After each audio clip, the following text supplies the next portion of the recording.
What's up everyone, Nelson Dellis here, and I just wanted to give you guys a little update on how my Drops 2K challenge learning Dutch is going.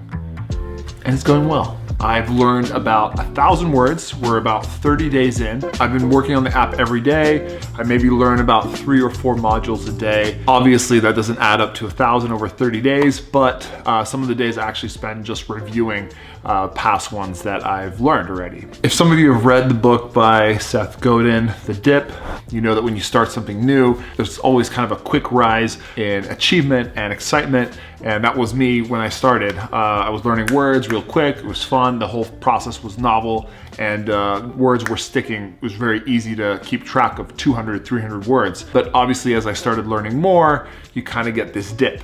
And this is where most people will quit with any given task, whether it's learning some new skill or trying to stick with a habit for 30 days plus.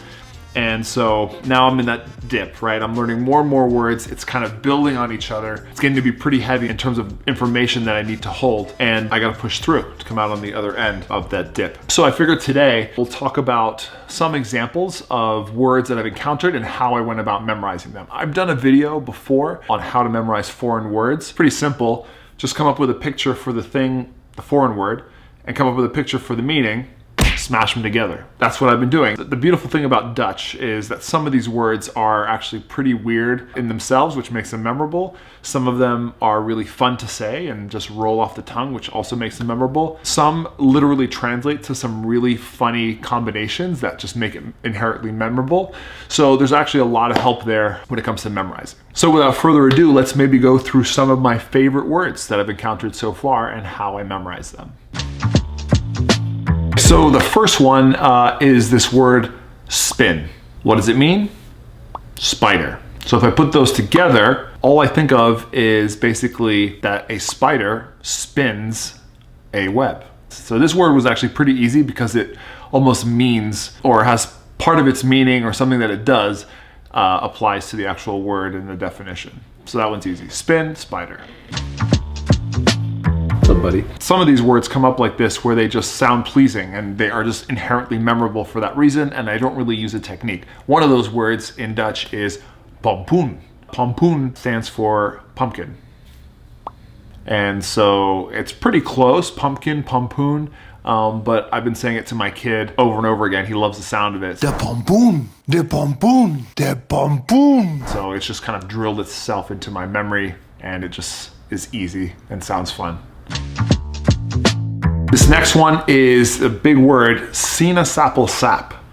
And what it means is orange juice. So if I put those together, I have to come up with a pretty in-depth image, especially for that first word. So sinaasappelsap, I think of a sinus, I think of an apple, I think of tree sap, and that's sinaasappelsap, sinus apple sap. Now I gotta relate that to orange juice somehow. So I kind of make a little story connecting one to the other. So imagine that somebody sneezes because their sinuses are blocked up, and out of their nose, their sinus area, flies out an apple that kind of transmorphs into sap, like sappy apple. And it gets caught into an orange juice cup, and maybe by the time it lands in the cup, it's a beautiful glass of Tropicana orange juice, right? So sinus apple sap orange juice. And that's it. That's a really weird image in itself.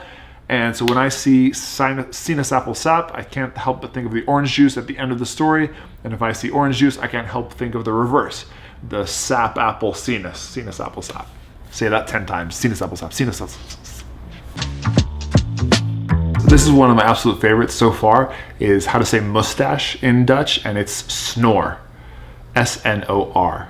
So I literally just picture a guy with a big mustache snoring, and I try to give some action and life to that picture. So I picture the little hairs of his mustache kind of overhanging his mouth, flailing in the wind there as he snores really loudly. Snore, mustache.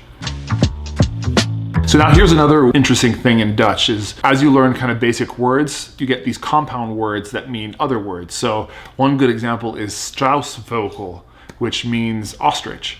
But if you break it into parts, strauss and vogel, it's actually, vogel is bird, ostrich is a bird, and strauss, which is stress. So it literally translates to a stressed bird.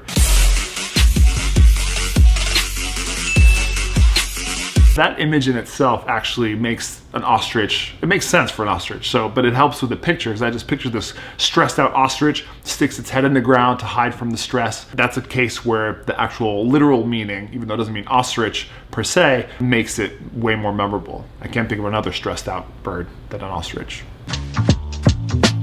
And then you get words that are, you know, representing something pretty simple in English, and then you get this godforsaken huge word in the language. In this case, we're talking about ladybug, or ladybird, for depending on where you're from. And the word is Liebeheer's Beestje, which is this huge word. I try to break it down into parts, but I don't really know all of what those words mean, except maybe Beestje. I know that means beast or creature. And so Liebeheer actually translates to lady, but that doesn't matter. In terms of my image, I gotta break it down into what it sounds like to me in English. So Liebeheer sounds like leave here, right? So I'm leaving something here.